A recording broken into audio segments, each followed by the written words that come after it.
And something I didn't mention last week, it's one of those things you think of as soon as it's over, and I go, oh, I meant to say that. I told you she asked the question last week, does God cause all the storms and earthquakes and famines and plagues? Do we think that today?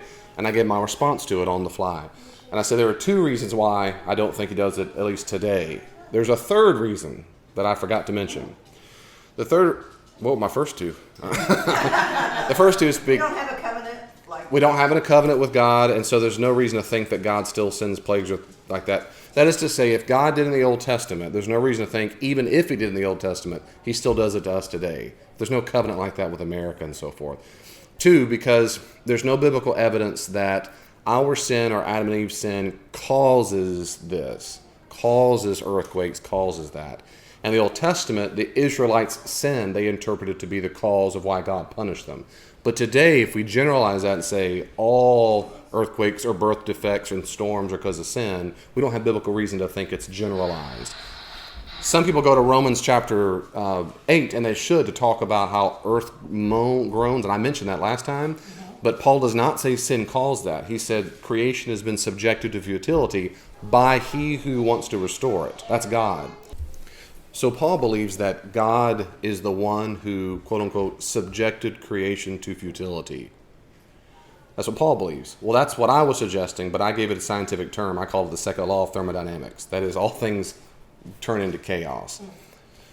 But the New Testament does not support the claim. I can't find anywhere that sin caused it. The third reason why I don't think God caused that is because the New Testament seems to me fairly clear that God does not judge people that way anymore.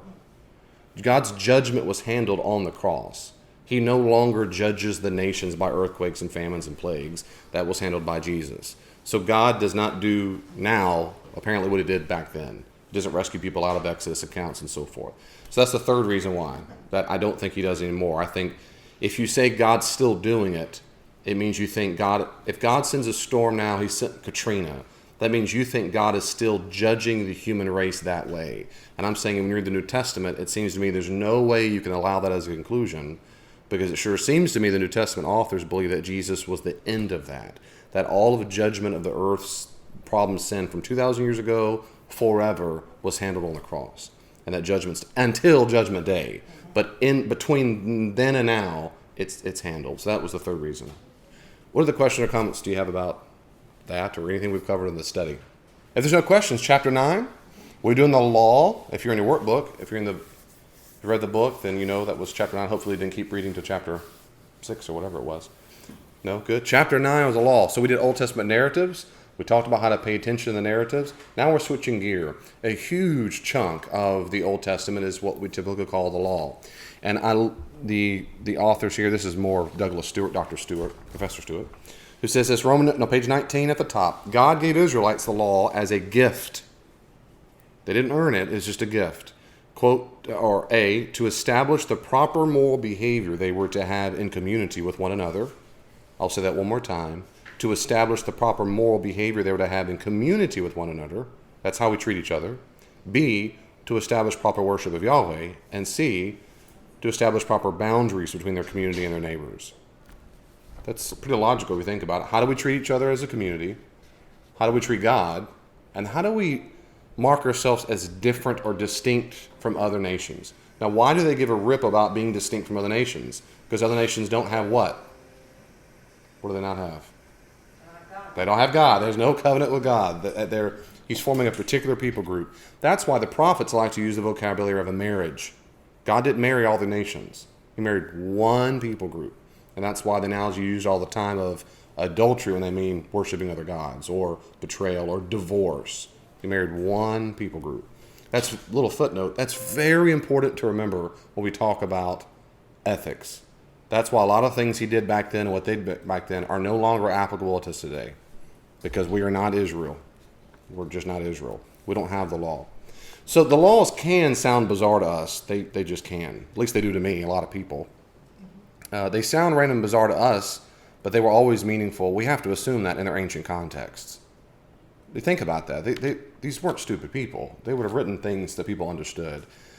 But they could be for physical well-being, probably like Leviticus 7, that don't eat pork. By the way, Jews called kashrut is what they call these dietary restrictions. Don't eat pork. Probably had something to do with health because pigs eat whatever they want to eat.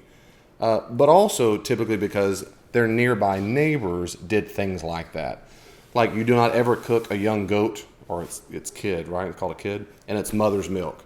Well, is that a temptation of yours, Greg? No. Never mind either. Never mind entire life in Mississippi. Now, New Orleans, we did do it. In Mississippi, I'm just teasing. Just a joke. But that sounds, why in the world would you tell people not to do it? Well, these Jews are crazy. Well, no. Some things we just don't know what their neighbors were doing. Sometimes we don't know. But later on, after this happened, there's not a lot written. And then over a long period of time in the 19th century, we started discovering millions of cuneiform, that's tablets written in Egyptian hieroglyphics and Babylonian texts. And then the ancient world came to life more and realized, oh, they did those kinds of things. But again, there's a lot of things we don't have corroborating evidence. We just deduce that must be what the Canaanites were doing. Some things we know for a fact that they were doing. We know the Canaanites sacrificed children based on other texts. Now, the Old Testament says things like that, but we know other texts corroborate it. So that's why a lot of the laws sound bizarre to us, because we don't do that now in 21st century, westernized world, but ancient cultures did do that. Did you ever see the movie Mel Gibson directed called Apocalypto? Yeah. Apocalypto. You ought to see it. Now, it's a little violent, very little English, but man, is it good. I think it's a very, very well done movie. It follows this guy who gets kidnapped into slavery in the Mayan culture, and he's been dragged off to the main place to get killed because they gave human sacrifices. So it's based on things that really happened, but it's a fictitious story of what happened. But it's amazing how when you see it, how he brings it to life, how it seems bizarre to us because it is, but they really believe that gods were happy with all this killing. And so when there's a little bit of a shadow over the sun, and they go, like the gods have heard us. But ancient people thought that all the time, Greeks, Roman, Egyptians, and so forth. So that's the context of the law. I put a tip here on page 19 at the top. Laws, plural, can refer to the 600 plus individual commandments that says, hey, I'm married to Yahweh. Law, singular, can refer to all these commandments, like Matthew 5:18. I've come not to abolish the law, but to fulfill it. Book of the law, or book of Torah, refers to the first 5 books of the Old Testament. And typically context, just let you know, it's kind of common sense. Let me say a quick word about Torah or law. Sometimes I'll interchange these. If you're a good old Jew, you don't say Old Testament. Remember, you say Tanakh. Remember that I showed you last week? Torah, Nevi'im, Ketuvim. Those are 3 divisions of the Old Testament. They say Tanakh. Well, you can say that. Torah, in my footnote here, is from the Hebrew word hara, which is the Hitfel form. That's a kind of form of yara. The root form of yara means to throw. So if I got this remote control here and I tossed it, someone said, how do I get to Topeka? And I said, and I get a pen and that way, to throw. I'm shown direction when I throw it. I'm not just trying to kill you. I'm trying to throw direction. That's what yara means.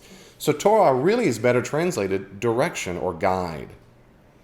But it's been translated as law for so stinking law, it's not going to change. Torah you're going to hear it for the rest of your life, every preacher and teacher. Torah means law. Well, technically, no, it does not. It does not. They have other words. In fact, in the Hebrew, they have words like stipulation, regulation, those kinds of words to talk about the particular law. But Torah is broader in the sense of something you throw to show direction. Now, does that mean you can't say the word law, you go to hell? No. I'm just telling you, technically, the reason why that kind of matters, one, is because it's true, but 2 is because the Old Testament is not just a big fat rule book. It's not. It's not just a big fat rule book. It's just not. It's not. But, so that's when we say Torah, we mean basically the first 5 books. If you use your Latin and Greek back influence, you say the word, sometimes you hear this word, Pentateuch. Pentateuch. Have you heard that word before? That's the first 5 books. The Genesis, it's okay if it's new. Remember the 5? Genesis, Exodus, Leviticus, Numbers, and Deuteronomy.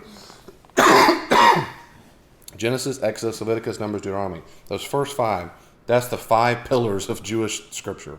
Those first 5 books. So when we say the first 5 books, we can call that Torah, we can call it Pentateuch, or you can call it the first 5 books. Yeah. But typically we say Torah for short. Okay? That make sense? I'm just telling you some background. Tanakh is the whole Old Testament. That's the prophets and the writings, the Psalms, everybody. But the first 5 are Torah.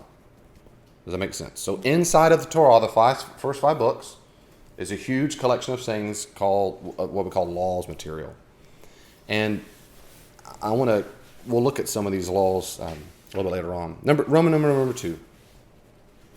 Christians are not expected to express their loyalty to God by keeping the Old Testament law, since Christians are under the authority of a different covenant.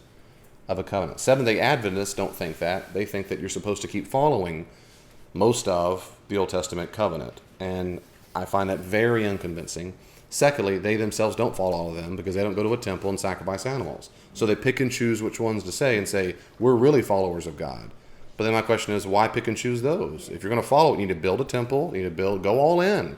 But that's my view, and you can have your own view.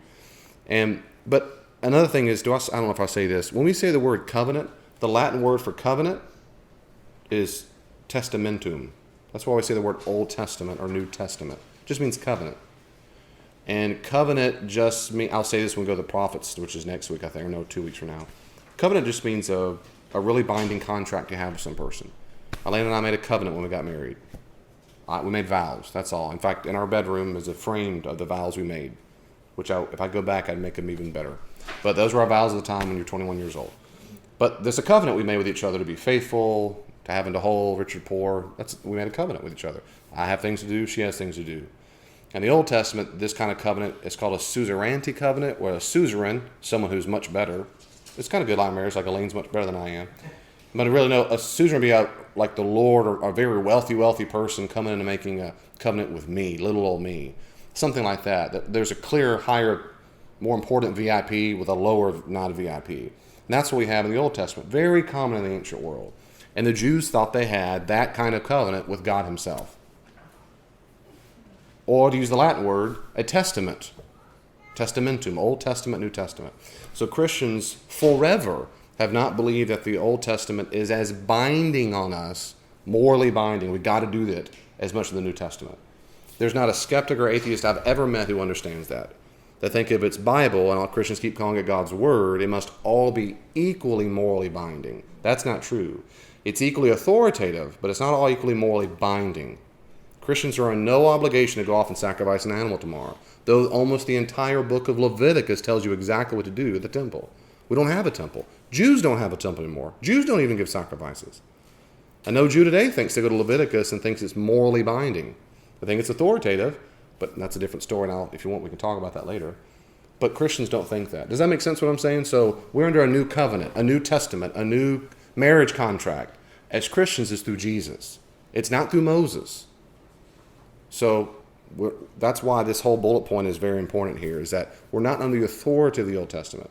I don't find, again, that Seventh-day Adventist impulse to follow all the Old Testament commandments, I don't find that compelling. No, compelling. And basically, for a long time ago, the church decided these kinds of things. Number one, the Old Testament law is a covenant with Israel, not Christians or America. However offensive that sounds, this is just truth. It's just the way it is. Abraham Lincoln never met, as far as I know, there's no burning bush to him or George Washington. It just didn't happen, as far as I know. Tell me if you know. I've never heard that before. And that's why I've said here in this thing, covenant's like a marriage contract. And our people group, the original founders, did not make a covenant with God like Abraham did, like Moses did, like King David did. They didn't do it. And I'm going to say this one more time because in the podcast, I try my best to nuance it without dying 1,000 nuances, because I do get questions often about, what did you mean by so-and-so? Like I said last week or the week before, I guess it was last week in Old Testament narratives maybe, the issue of whether or not America was founded on Christian morality and Christian Judeo-Christian values is a great question for historians. That is not the issue in the Old Testament. What I mean is those get blended so quickly and people get fired up and emotionally worked up about whether or not America is a Christian nation. Well, you can have the discussion all day long. But it's unfortunate when that discussion bleeds over to the Old Testament or the Bible and says, see, look at here. He says, you'll be with my people, they'll humble themselves, I will heal their land. And that's where we get a lot of confusion. And I said that last week. Remember that? We talked about that. So whether or not America was founded on something is not at all. It has nothing to do with Hebrew exegesis or understanding historical context. So that's all I'm doing right now that's all I'm saying. So I love America, and I love God, and I love reading the Bible well. So let's don't read into the text what's not there. America didn't exist, and so forth. So that's the first thing to understand when it comes to laws. Those laws are not written to us. There's other better questions to ask than, do I have to go sacrifice a goat? There's better questions to ask, and we're going to talk about that. That's how we read the genre, okay? 2, Christians have historically, from the very beginning, Dennis, I mean way back when, Christians said, why, then what do we do with the Old Testament? If Jesus has come, and he has come, he's died for our sins and raised from the dead, what do we do with the Old Testament that talks so much about circumcision and dietary restrictions and obeying the Sabbath, Shabbat? What do we do with that? And from the first century, we're talking about within few decades from Jesus' death, the Christians are struggling with that. And they wrote documents like the letter of Barnabas, which is right around the year 100. And early on, they started reading the Old Testament texts allegorically. They didn't want to throw the baby out the bathwater, but they thought, it's no longer binding like it was before for Jesus. Now what do we do with it? Well, it's our Bible. We grew up in quote-unquote Sunday school reading this stuff. We got to keep it. We just have to radically reinterpret what to do with it. So things like Song of Solomon now takes on Jesus and his church versus Jewish erotica. Things that we talked about last time, or the law and how do you do sacrifice. Well, Jesus sacrificed. Well, these must be foretaste or prefigurations of Jesus, things like that. They had to figure out how to interpret the Old Testament. So what they did was, from then all the way to today, Roxanne, is the church in general has done these, broken up all the laws in 3 major categories. I'm being as specific as I can here. The Old Testament doesn't do this. The Torah, the first 5 books, they don't do this. Jews to this day typically don't do this. Christians have done this to the Old Testament. That's very important, because I'm saying, if you meet a good Jew who's religious and you say, right, because you understand your own law has these 3 divisions, they're going to look at you crazy. Because to them, Jesus is not the Messiah. There's no reason to do this to the Old Testament. Now, this is a big topic, but I'm giving loosely here. They might do it kind of like this, but it's Christians who have had to go back to their old Bible, the original were Jews or first century Jews, and go, what do I do with it if it's not all binding? So there are 3 major kinds of laws now that we do. We read them as. And only one is binding. Of all the hundreds of laws, do you know what I mean by the word binding? Morally binding? Things we ought to do. Things we ought to do.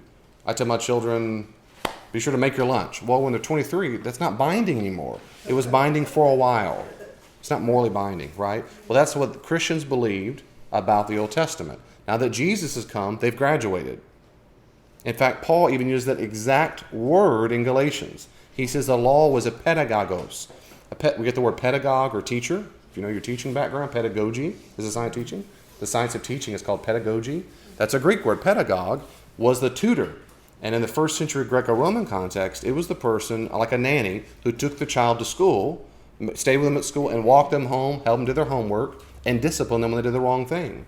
The Apostle Paul says that's what the law was. It was our pedagogue. It was our tutor.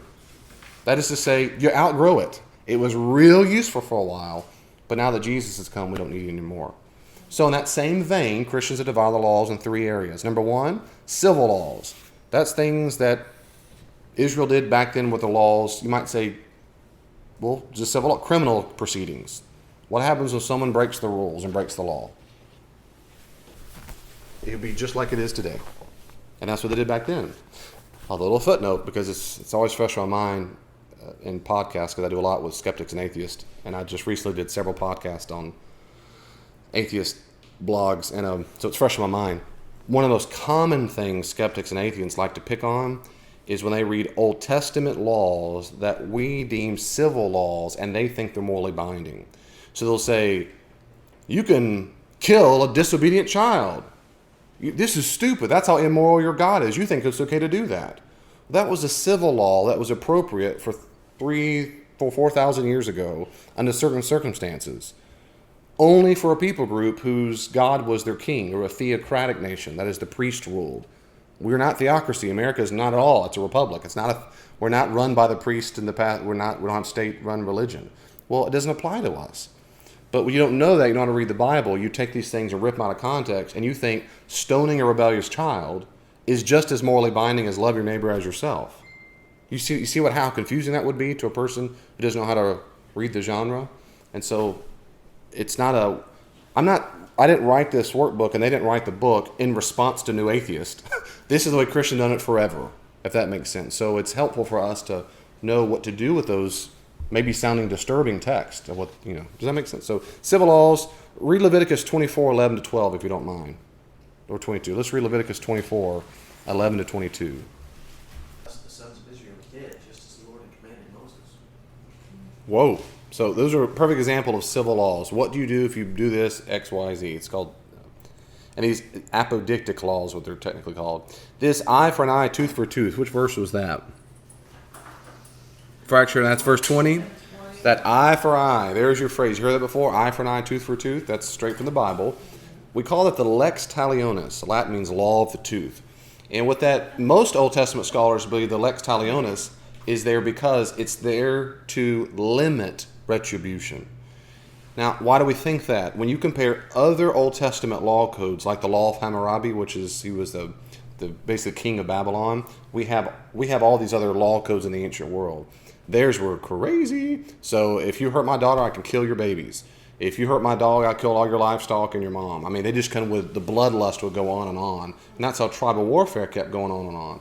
So most Old Testament specialists think this was deliberately to simmer down, get on an eye for an eye, tooth for tooth. It's very limited. It's not encouraging them to gouge out eyes. It's encouraging them to stop going crazy. Again, ancient context helps us there. What do we do with this kind, if I can just spend a little moment here, these civil laws that are so restrictive and so tough on the people? I've heard all kinds of explanation for this. The one I find most compelling is, and we'll move on unless you have any question or comments, about what do we do with these kinds of things, about stoning one who took the name of Yahweh in vain, or cursing and so forth. Yahweh is trying to take a people group and really, as C.S. Lewis said, hammer into their minds or heads the kind of God he is. And there's no analogy that's the same. There is simply no analogy.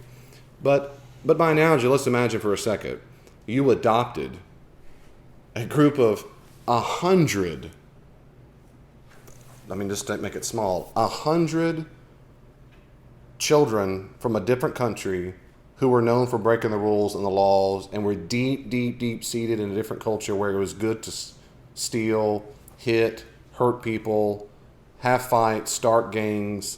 These are people that they're going to in prison. You adopted all 100 of them. You bring with them all their background, all the wounds, all the bad habits, all the stuff, and go, now what would you do? Would you say, let's just give them hugs every day and brownies, it'll be okay? One idea is to have them up front and say, here's the deal. You get the great pleasure and blessing of being in me and my family and not going to jail or dead tomorrow, basically, because your life's headed down to hell. It's going horrible. Here's what the deal is. I want to set the rules right now. Number one, anyone pulls out a knife at all, you're kicked out of the house. Rule number two, if you even think about stealing someone's wallet, you'll lose all of your toys immediately. In other words, one idea is to go so strict, so overboard, it was, of course, to intimidate and get them to stop. How much you would do it, we don't know. The Old Testament is full of laws for which there are no example if they ever actually did it. Like stoning the gays. We have no examples they ever did that. Stone the rebellious child. There's no examples that I know of. So here's one example, one of the few examples in the entire Old Testament, what actually gives an example of someone who goes off and says, which you read in verse 23, they actually went out there and stoned him. There are very few examples in the whole Old Testament. So scholars actually are very undecided about how much they actually did this stuff, or was this almost hyperbole to prove the point? And he's trying so hard to clean up their act that he goes all in extreme with a small group of people. You have to remember, number two, second thing I'd say is, they considered sin to be something like a horrible, terrible disease. And when you come in contact with anybody else outside of their tribe and clan, you're going to get infected. It's going to kill you. And you're going to bring it back home. You're going to kill all your family, your tribe too. That's what they thought sin was like. Because God was so holy and trying to make you a priest of holy, a nation of priests, that you cannot be like the other people groups. And that's why most scholars, Old Testament specialists, think that these so-called bizarre things like Don't plant two different crops beside each other. Don't mess with leather. Don't cook the goat's milk kid. All these things that they're blended. Don't eat this food, but do eat this food. Don't mess with these animals When you take up all the animals and diet and food and all this together, you have, when you look backward, step out 10,000 feet, you realize these are ways to keep them clear on either or. Either or. Animals that share characteristics of the sea and the land, you don't eat them because they're blended. You don't blend fabrics together on the same clothing. Well, of course, they go, they're just so stupid. These are all metaphorical ways of saying you cannot be blended with the culture. And it's based on the assumption that sin is like a horrible, deadly, pernicious disease that spreads like wildfire. It's a plague. And they take it so seriously, they threaten to kill, and sometimes they do kill. And these civil laws make us see how extreme they were, how serious God took that sin. Does that mean they're binding today? Not at all. Even Jews don't think that. Jews don't think this is binding today. They'd say, no, that was with our ancestors. That was for a particular time and place. It's not that way anymore. So no one thinks that's binding at all. Let me pause there. Any questions or comments about that? Let me pause right there. Anything? Following what you're saying. Yeah?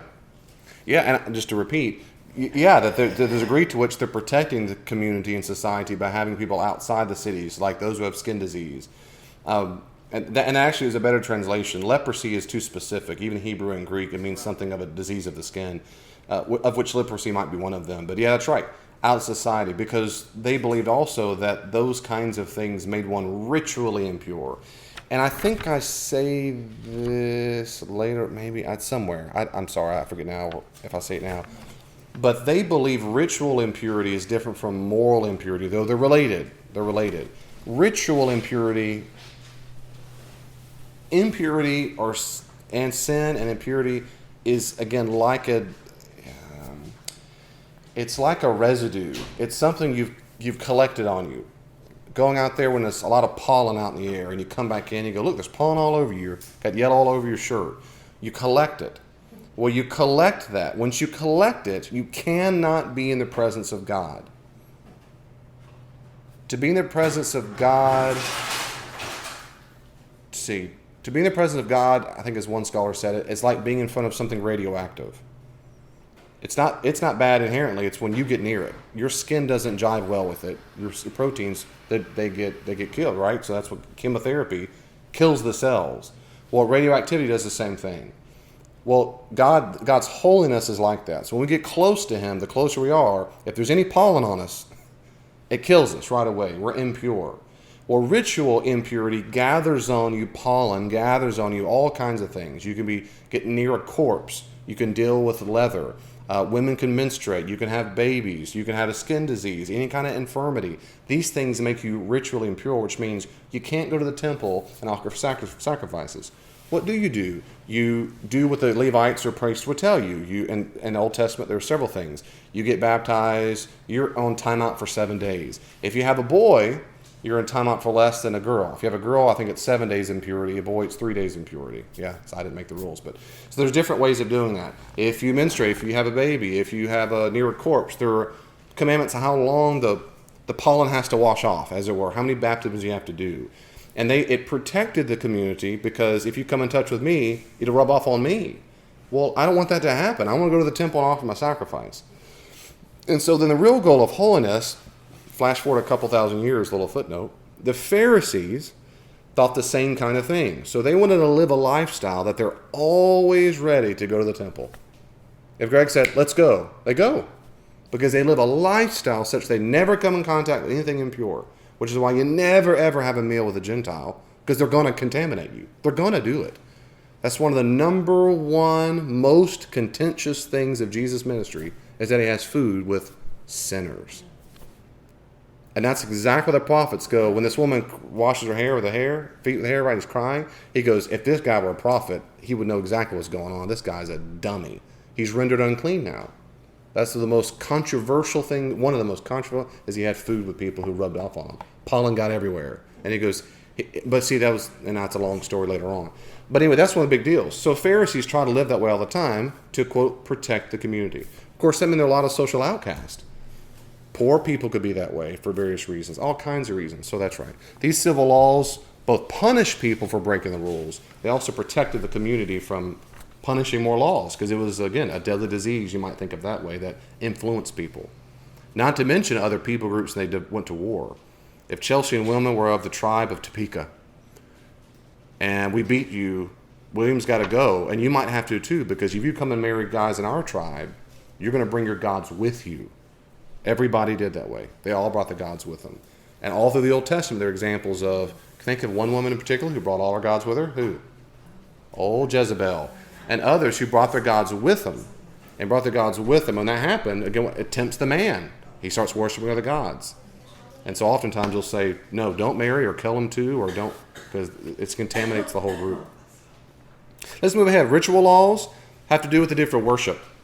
In scholarship, often we call these cultic. I don't use that word much because in modern language you don't use that word much, and people think it means the occult, but it doesn't. Cult in Latin from cultus means having to do with worship. A cultic act, not occult with an O, O-C. Anyway, ritual, occultic, same thing. This is the largest part of the Old Testament laws. That's the largest part. In Exodus chapter 29, we have a massive block. Exodus and Leviticus are full of this stuff. So in Exodus 29:1, he says, now this is what you are to do for them to consecrate them. Consecrate means to make holy, to make them set aside. Exodus 29. This is what you do. Take a young bull and 2 rams without blemish. That is, they don't have broken limbs and they're not ugly and whatever. And bread made without yeast, and perforated cakes without yeast mixed with oil, and wafers without yeast spread with oil. You are to make them using fine wheat flour. You're to put them in one basket and present them in the basket along with the bull and the 2 rams. You're to present Aaron and his sons, that's the priest, at the entrance of the tent of meeting, that's an old tabernacle. You are to wash them with water, and take the garments, and clothe Aaron with the tunic, the robe of the ephod, and the breastpiece. By the way, we have no idea what that is. They never explain it. You are to fasten the ephod on him by using the skillfully woven waistband. You're to put the turban on his head and put the holy diadem or diadem on the turban. From Texas, you say diadem. You are to take the anointing oil and pour it on the head and anoint him. You are to present his sons and clothe them with tunics and wrap the sashes, blah, blah, blah, blah, blah. These are all cultic laws that have zero applicability for the Christian today. So, Chelsea, I'm never going to wrap an ephod around your chest. You're not a priest. These are their rituals to use in a worship setting.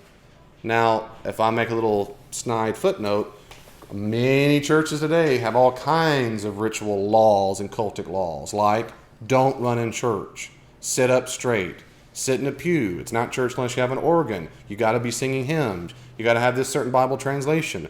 The churches are full of cultic laws. They're just not written anywhere. But I guarantee you want to say what they are in a heartbeat? Go into a church service and start going one by one. Hey, everybody move to the front. Hey, switch up today. Hey, let's go do some different tunes. Just see right away and see what happens. Watch the faces. Because you're violating their cultic laws, their ritual laws. And they're a real reality, though we make fun of them. Why would they do such a silly thing? Well, in 2,000 years, they're going to look back and say, what are they going to say about a lot of churches these days? We'll see. Moral laws are the third category that Christians are made up with. These are how people should treat each other. When these laws are upheld in the New Testament, they are followed. So everybody know this from Deuteronomy 6:5? Just to spare time. What did Deuteronomy 6:5 say? Anybody know? From memory? There you go. Strength or might, right? He doesn't add mind. Jesus adds that. Does that sound like anybody you know? Jesus, right? And Mark 12:29. What about Leviticus 19:18? Leviticus 19:18 says, and you shall love your neighbor as yourself. Does that sound familiar? That's Mark 31. I meant it was Mark 12:30 and then Mark 31. That's right. 29 to 31. So Jesus says that. When the guy comes up and Jesus says, what's the greatest commandment? He says, love God with all your heart, soul, strength, and mind. That was my first 4 sermons here. That whole thing. And then he says, and love your neighbor as yourself. Well, those are 2 Old Testament passages. Deuteronomy 6:5, Leviticus 19:18. Jesus didn't make that up. He came to fulfill. So, if someone says, what about those laws? Are those binding? The typical historical Christian response is, yes, they're binding. Why? Because Jesus restated them. He's the man. That's why we do it. He restated it. Okay, let me say it one more time. So if I ask the average religious Jew today, how do you understand your Torah, your first 5 books of the Bible? They won't say, well, there are 3 kinds of laws. There are civic laws and ritual laws and moral laws. And we today, most of them won't say that. They'll say they're laws. Secondly, they're going to say, okay, I hear you, Christian. But tell me the difference between some of these ritual laws and moral laws, because they sure bleed over to me. What about these civic? How do you know which one? And there's some truth to that. Sometimes it doesn't seem so clear-cut, black and white. But in general, what I'm telling you is Christians for history, 2,000 years, have said, no, this is how we should do it. Since Jesus has come, we're not in the Old Covenant anymore, Old Testament. And so what we do is we find verses that have been restated or reinforced in the New Testament. Let me keep making you angry.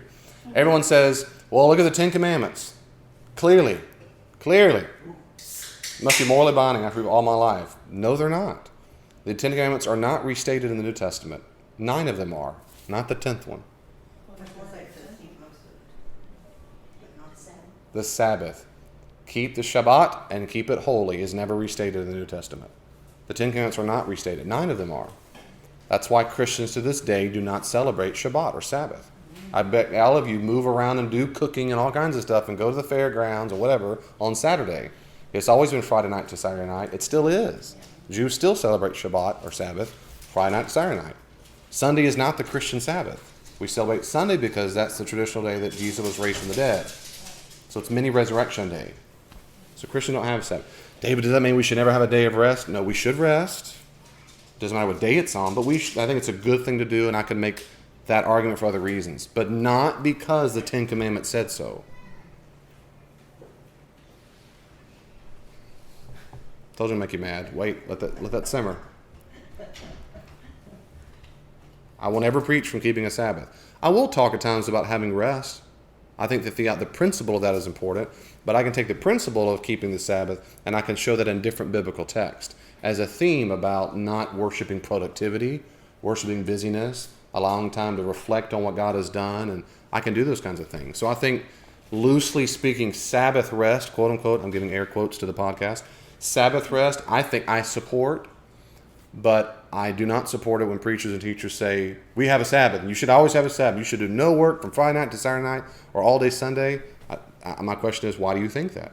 What possible? Sabbath was assigned to the Jews, yes, ma'am. Well, so were the other 9 commandments, but we find that they're restated. There you go. In general, I practice Sabbath on Sunday, not because it's Sabbath, but Sabbath rest I do. I try my best on Sundays.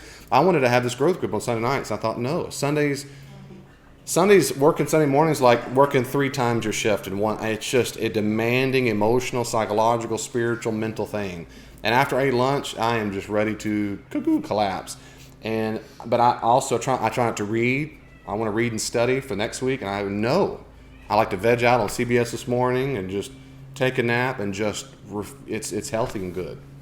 It's healthy and good. So that's it. What question do you have about that? Anything at all? How easy is that? Okay. In general, Christians should assume that none of the laws are binding unless they are renewed or restated in the New Testament. And by the way, that only means a handful, just a few. Think about it. I give most of the 10 Commandments in Matthew 5:21-37. A little footnote. The one time Sabbath is mentioned is in Matthew when Jesus, he's critiquing the Pharisees as usual. And he says, you keep the Sabbath good for you, but you what? You forget the weightier rules of the law. So he doesn't say the Sabbath's not binding, nor does he say, and you sure I'm glad you're doing that. Good for you for Sabbath keeping. He makes no comment on it. He's critiquing them. So if he were not critiquing, we would have zero mention of the Sabbath at all, except for maybe in Hebrews, and there he means something different in Hebrews. It's a Sabbath rest of the world to come. That's right. So it's what we call a controversy story. That's right. So he's working on the Sabbath, and Jesus himself says, wait a second. No. I'm the Lord of the Sabbath. And he's healing on the Sabbath. So if anything he demonstrates, it's not what they thought it meant. why a sacrosanct day set aside. No, it's for us to rest and do other things. But the closest we get to a quote-unquote reinstatement is the one time when he says, you ignore the weightier matters. But even then, at minimum, it means he doesn't think it's the top rule because he says you ignore the weightier ones, which, of course, is justice and so forth. But that's the closest we get. And you might find that binding. That is completely up to you. I don't. I don't think that counts, and most Christians through history don't, which is why we don't celebrate Sabbath. Another little footnote, because I'm on a roll. For example, you can read in the early church fathers where they get ticked off that the earliest Christians kept going to Sabbath for a while. John Chrysostom, who preached in the 4th century, he is ticked off when the Christians show up on Sunday morning to his church service, but they went to Shabbat service at the synagogue. And he goes on, you can't do both. Well, he liked it because they had to have a party. They had big trumpet fanfare, they had all kinds of stuff, and he said, you got to choose. So some people still do it, it drove them crazy, but they'd bring out the rabbis to bless their fields. You get frustrated. Stop asking them to do that. They were like, well, hey, I'm hedging my bets. Maybe their prayers will work, maybe the priest will work. He's like, you got to choose. Yeah, he would get frustrated about that. You ever had a rabbi out to your cornfield? No? Okay. So there's a couple of commandments that are restated, that's it. The Old Testament is still God's word for us, even though it is not to us. And most interpreters would say we learn about the nature of God and what he does in history. The nature of God and what he does in history. And that's why there's, in my opinion, not a whole lot of preaching material in the Torah, this covenant. I mean, I'm not going to preach much in Leviticus, probably my life. It's just not morally binding. I might talk about the character of God, how he cares a lot about holiness.